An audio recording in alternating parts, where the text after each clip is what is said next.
नमस्कार। उत्तर प्रदेश की सियासत को प्रभावित करने वाले सियासी किस्सों की सीरीज राजनीति में हम बात कर रहे थे बाबरी मस्जिद के ढहाए जाने और राम मंदिर के निर्माण के किस्सों की। पिछले 2 एपिसोड में हम आपको 2 अलग अलग अहम पड़ावों के बारे में बता चुके हैं। पहला पड़ाव साल 1949 और दूसरा पड़ाव साल 1986। अब हम बढ़ रहे हैं अपने तीसरे पड़ाव की तरफ। आज के अंक में बात होगी उसी तीसरे पड़ाव की जिसमें वो कांड हुआ था जिस कांड को बाबरी विध्वंस कांड के नाम से जाना जाता है। 25 सितंबर 1990 को लाल कृष्ण आडवाणी ने सोमनाथ मंदिर से रथ यात्रा की शुरुआत की। इस यात्रा को अयोध्या तक पहुंचना था। आडवाणी ने एक संकल्प के साथ अपने यात्रा की शुरुआत की थी। लोग कहते हैं कि आप अदालत का फैसला क्यों नहीं मानते? अदालत क्या इस बात का फैसला करेगी कि यहां पर राम का जन्म हुआ था कि नहीं हुआ था? आपसे तो इतनी आशा है, बीच में मत पड़ो, रास्ते में मत आओ, क्योंकि ये जो रथ है लोक रथ है, जनता का रथ है जो सोमनाथ से चला है और जिसने मन में संकल्प किया हुआ है कि 30 अक्टूबर को वहां पर पहुंच करके कार सेवा करेंगे और मंदिर वहीं बनाएंगे, उसको कौन रोकेगा? कौन सी सरकार रोकने वाली? 30 अक्टूबर को इस रथ को अयोध्या पहुंचना था, पर इससे पहले ही इसे रोक दिया गया। 23 अक्टूबर को समस्तीपुर में बिहार के तत्कालीन मुख्यमंत्री लालू प्रसाद यादव के आदेश के बाद आडवाणी को गिरफ्तार कर लिया गया। उस समय लालू ने कहा था, मैं इस मंच के माध्यम से पुनः श्री आडवाणी जी से अपील करना चाहता हूं, अपनी यात्रा को स्थगित कर दें, स्थगित करके वो दिल्ली वापस चले जाएं। देश हित में अगर इंसान ही नहीं रहेगा, इंसान नहीं रहेगा तो मंदिर में घंटी कौन बजाएगा या कौन बजाएगा? जब इंसानियत पर खतरा हो, इंसान नहीं रहेगा तो मस्जिद में इबादत कौन देने जाएगा? 24 घंटा मैं निगाह रखा हूं। हमने अपने शासन के तरफ से पूरा उनकी सुरक्षा का भी व्यवस्था किया, लेकिन दूसरे तरफ हमारे सामने सवाल है, अगर एक नेता और एक प्रधानमंत्री का जितना जान का कीमत है उतना आम इंसान का जान का भी कीमत है। हम अपने राज्य में मतलब दंगा फसाद को फैलने नहीं देंगे। जहां फैलाने का नाम लिया और जहां बवेला खड़ा करने का नाम लिया तो फिर हमारे साथ चाहे राज रहे या राज चला जाए। आडवाणी की गिरफ्तारी से देश की राजनीति में भूचाल आ गया। केंद्र की वीपी सिंह सरकार गिर गई क्योंकि लालू प्रसाद यादव भी उस सरकार में शामिल थे। 30 अक्टूबर 1990 की तारीख बाबरी विध्वंस मामले के अहम पड़ावों में से एक है। इस दिन तत्कालीन मुख्यमंत्री मुलायम सिंह यादव ने कारसेवकों पर गोलियां चलवाईं, जिसमें 5 कारसेवकों की मौत हो गई। अभी इन गोलियों का धुआं खत्म भी नहीं हुआ था कि 2 नवंबर को फिर से पुलिस ने हनुमानगढ़ी जा रहे कारसेवकों पर गोलियां चला दी।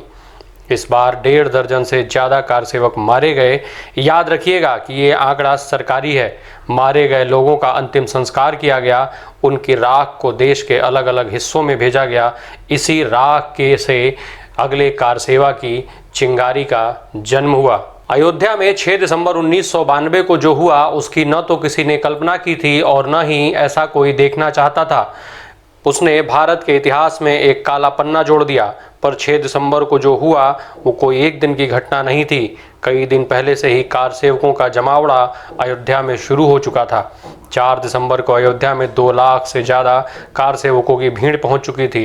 तय हुआ कि सरयू से एक एक मुट्ठी बालू और मिट्टी लाया जाएगा।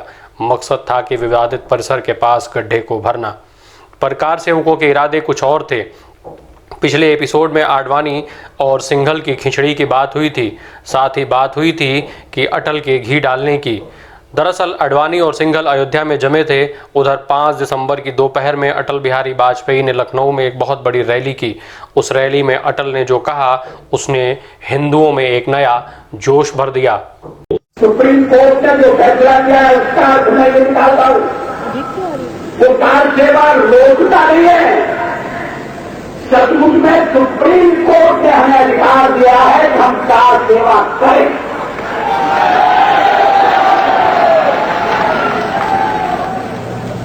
रोकने का तो सवाल ही नहीं। कल कार सेवा करके अयोध्या में सर्वोच्च न्यायालय के किसी निर्णय की अवहेलना नहीं होगी। कार सेवा करके सर्वोच्च न्यायालय के निर्णय का सम्मान किया जाएगा, पराक्रम किया जाएगा। के बाद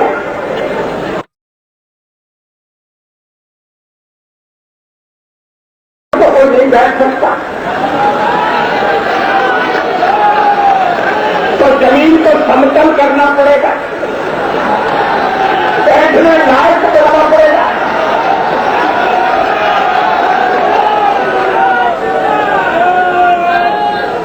यज्ञ का आयोजन होगा,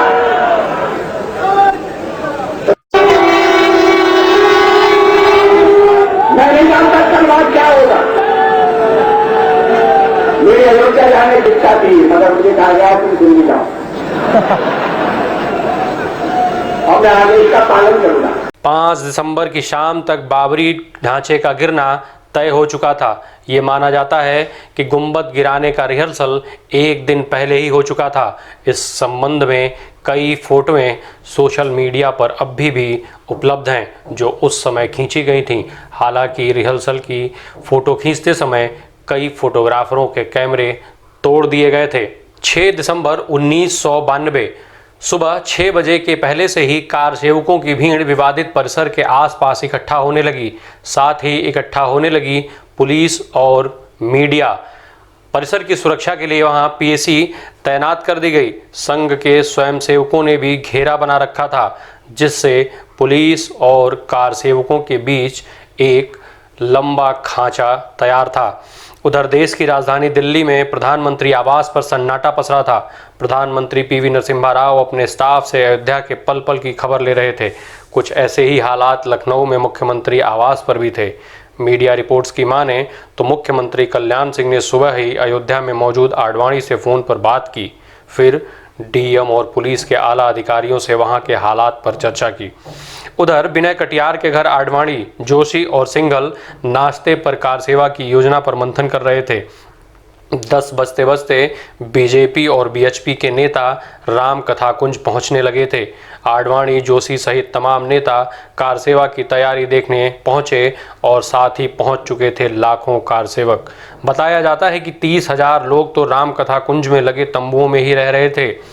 10:30 बजते बजते विवादित परिसर में 200 मीटर दूर लगे स्टेज से भाजपा और विश्व हिंदू परिषद के नेताओं का भाषण शुरू हो चुका था। जैसे जैसे समय चढ़ता जा रहा था, वैसे वैसे ही कार सेवकों में बेताबी भी बढ़ती जा रही थी। 12 बजने के कुछ समय पहले ही लाल कृष्ण आडवाणी, मुरली मनोहर जोशी, अशोक सिंघल, सुदर्शन, उमा भारती, विनय कटियार, महंत अवैधनाथ सहित कई नेता विवादित स्थल के पास पहुंच चुके थे। मीडिया की तमाम रिपोर्ट्स और प्रत्यक्षदर्शी पत्रकारों की माने तो 6 दिसंबर को अयोध्या में मौसम सर्द और शांत था, पर चारों ओर धूल ही धूल थी। यहाँ हवा नहीं, कार सेवा के लिए उमड़े कार सेवकों के सैलाब की आंधी बह रही थी।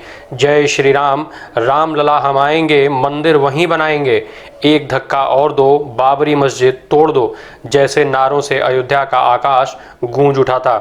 कार सेवकों के साथ ही लोगों की भीड़ विवादित परिसर के अंदर घुस गई। किसी तरह से एक कार सेवक गुंबद पर चढ़ने में कामयाब रहा। कार सेवकों और भीड़ ने मस्जिद पर कब्जा कर लिया। फिर धीरे धीरे बेकाबू भीड़ गुंबदों पर चढ़ गई और शुरू हुआ वर्तमान को इतिहास बनाने का सिलसिला। अयोध्या का आसमान चीरते नारे, मस्जिद की गुंबदों पर चोट करती कुदालों और फावड़ों की ठक ठक ऊंचे स्वर में जय श्री राम के उद्घोष के साथ ताल मिलाने लगे। देखते ही देखते सैकड़ों साल पुरानी मस्जिद का पहला गुंबद जमींदोज हो गया। समय था लगभग 12:15 बजे का। खबर लखनऊ पहुंची। यूपी पुलिस के तत्कालीन महानिदेशक एसएम त्रिपाठी भागते हुए मुख्यमंत्री आवास पहुंचे, पर कल्याण सिंह उनसे नहीं मिले। बीबीसी ने मुख्यमंत्री कल्याण सिंह के प्रधान सचिव रहे योगेंद्र नारायण के हवाले से लिखा है कि कल्याण उस वक्त भोजन कर रहे थे। उन्होंने डीजीपी को भोजन खत्म होने तक रुकने को कहा। थोड़ी देर बाद जब त्रिपाठी अंदर गए तो उन्होंने उन्हें देखते ही कार सेवकों पर गोली चलवाने की अनुमति मांगी, ताकि बाबरी मस्जिद गिरने से बचाया जा सके। कल्याण ने पूछा कि क्या गोली चलाने से बहुत से कार सेवक मारे जाएंगे? त्रिपाठी ने जवाब दिया, हाँ, बहुत से लोग मरेंगे। कल्याण सिंह ने उनसे कहा, मैं आपको गोली चलाने की अनुमति नहीं दूंगा। आप दूसरे माध्यमों जैसे लाठीचार्ज या आंसू गैस से हालात पर नियंत्रण करने की कोशिश कीजिए। डीजीपी ये सुन वापस लौट गए। उधर 3:30 बजे तक कार सेवकों की उन्मादी भीड़ ने विवादित मस्जिद का दूसरा गुंबद भी गिरा दिया।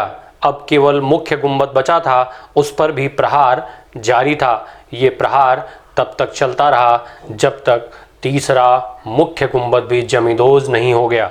कल्याण का इस्तीफा। वक्त हो चला था शाम के लगभग 5 बजे। आखिरी गुंबद के गिरने की खबर दिल्ली पहुंची।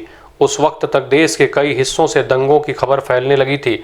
जैसे ही मस्जिद की आखिरी ईंट गिरी, कल्याण सिंह ने अपने हाथ से अपना इस्तीफा लिखा और खुद राज्यपाल के यहाँ पहुंच गए। अयोध्या में 6 दिसंबर 1992 को बाबरी मस्जिद के विवादित ढांचे को लाखों की संख्या में पहुंचे कार सेवकों ने आखिरकार गिरा दिया था। हजारों लोग आपस में लड़े भिड़े कत्लेआम हुए। उन घावों की टीस आज भी दिलों में उठती है। तत्कालीन केंद्र की नरसिम्हा राव सरकार और प्रदेश की कल्याण सिंह सरकार मूक दर्शक बनी देखती रहीं। यहाँ आपका ये जान लेना भी ज़रूरी है कि कल्याण सिंह ने सुप्रीम कोर्ट को ये भरोसा दिया था कि कोर्ट के आदेशों का पालन किया जाएगा, पर वो भी मस्जिद के ढहाए जाने की घटना को रोक नहीं सके थे। अगले दिन 7 दिसंबर 1992 को पूरा देश सन्नाटे में डूब गया था। ऐसा लग रहा था जैसे तूफान के पहले की खामोशी हो। लग रहा था मानो 2 हिस्सों में बढ़ चुके समाज में इस ओर से लेकर उस ओर के आम लोग खुली आंखों से अगली अनहोनी का इंतजार कर रहे थे। माहौल बहुत ही तनावपूर्ण था। लखनऊ और आसपास के इलाकों में कर्फ्यू लगा हुआ था। बिल्कुल अप्रत्याशित स्थिति थी। कयास लगाए जा रहे थे कि सरकार बर्खास्त होगी या फिर अगला कदम क्या होगा। इसके बाद जो कुछ हुआ वो इतिहास है। बाबरी मस्जिद गिराए जाने के बाद तत्कालीन प्रधानमंत्री पीवी नरसिम्हा राव ने इसे दोबारा तामील करने का हुक्म सुना दिया। लगभग 10 दिनों के बाद जस्टिस MS लिब्राहन की अध्यक्षता में एक जांच आयोग का गठन किया गया। आयोग को 3 महीनों में अपनी रिपोर्ट देनी थी, पर ऐसा हो नहीं पाया। 17 साल के दौरान आयोग का कार्यकाल था वो 48 बार बढ़ाया गया। 48 एक्सटेंशन इस आयोग को मिले थे। साल 2009 में लिब्राहन आयोग ने तत्कालीन प्रधानमंत्री मनमोहन सिंह को अपनी रिपोर्ट सौंपी। इससे भारत का सबसे लंबा जांच आयोग कहा जाता है। जिस समय आयोग ने अपनी रिपोर्ट प्रधानमंत्री मनमोहन सिंह को सौंपी, उस समय गृह मंत्री P चिदम्बरम भी वहां मौजूद थे। हालांकि इस जांच आयोग की जो रिपोर्ट थी उसे सुनवाई और फैसले में शामिल नहीं किया जा पाया। मामला अदालत पहुंचा। इस मामले में 2 अलग अलग FIR दर्ज हुए। FIR 197 में लाखों कार सेवकों के खिलाफ मुकदमा दर्ज हुआ, तो FIR 198 में लाल कृष्ण आडवाणी, मुरली मनोहर जोशी, बाल ठाकरे, उमा भारती सहित 48 लोगों पर आपराधिक षड्यंत्र का केस दर्ज हुआ। 1993 में यह मामला CBI को सौंप दिया गया। 1996 में दोनों मामलों की सुनवाई लखनऊ में एक साथ होने लगी।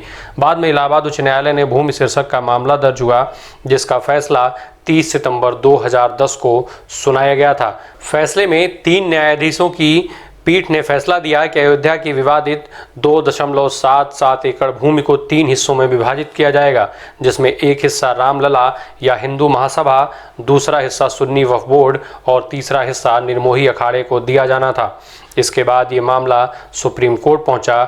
मुख्य न्यायाधीश रंजन गोगोई की अध्यक्षता वाली 5 जजों की बेंच ने इसकी लगातार सुनवाई की और इसके बाद 9 नवंबर 2019 को अपना फैसला सुनाया, जिसमें विवादित भूमि पर मंदिर बनाने और मस्जिद बनाने के लिए अयोध्या में 5 एकड़ भूमि देने का आदेश सरकार को दिया गया। जिसके बाद सरकार ने श्री राम जन्मभूमि तीर्थ क्षेत्र ट्रस्ट बना दिया और प्रधानमंत्री ने अधिग्रहित 67 एकड़ जमीन को भी ट्रस्ट को सौंप दिया। 5 अगस्त 2020 को प्रधानमंत्री नरेंद्र मोदी ने एक भव्य आयोजन में राम मंदिर की नींव पूजा की और साथ ही साथ इसका शिलान्यास किया। बाबरी मस्जिद विध्वंस और राम मंदिर आंदोलन का ये किस्सा यहीं समाप्त होता है। ये इसका अंतिम पड़ाव था। फिलहाल अब अयोध्या में मंदिर बनने की तैयारी हो रही है। इस किस्से में जो तथ्य थे वो BBC और दूसरी मुख्य मीडिया की रिपोर्ट्स और इससे संबंधित लिखी गई किताबों पर आधारित थे। अगले राजनीतिक किस्से में हम आपको उत्तर प्रदेश की सियासत का एक और सियासी किस्सा सुनाएंगे। तब तक हमारे साथ बने रहिए। YouTube पर हमें सब्सक्राइब कीजिए और Facebook पर हमारे पेज को लाइक कीजिए। धन्यवाद। अगर आपको दी पब्लिक के कार्यक्रम पसंद आते हैं तो इन्हें लाइक करें।